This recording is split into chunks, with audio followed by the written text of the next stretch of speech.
Mama, zdaj mačka. Moj prvi teden je bil malo tako stresen, ker pač zame je bil šok odločitev družine.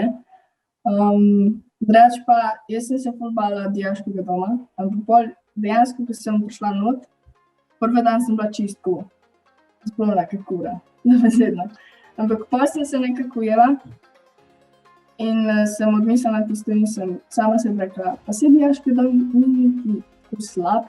Se pravi, na začetku, ko sem jaz prišla v dijaški dom, tisti ta prvi dan, ko smo bili s Cimreh, mi je bilo malo čudno, ker pač to so ljudje čisto, ko jih ne poznaš in kar naenkrat z njim živiš. Dijakom, ki se vpisujejo v dom, bi svetoval, naj pridejo z neko odprto miselnostjo, naj jih ne bo preveč strah, ker ponavadi s Cimri se izide.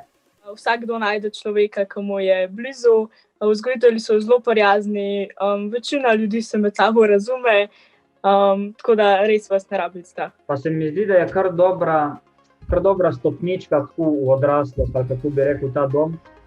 Zaradi tega, ker ti prideš noter in se moraš soočiti z res ful problemi, ali je tu domotožje ali karkoli drugega, ampak ti greš čez tu s sovrstniki, ti nisi edini, ki tu doživlja in pol si lahko en drugmu govoriste, čez kaj gre kakšen, pa pol kakšen sočustvuje, ker nekdo bo ziher zastopil, ali pa bo vsaj vzgojiteljica zastopila, če ne drugi, ker ona je dala pa že toliko teh dijakov skozi, da ve, kaj so naši problemi.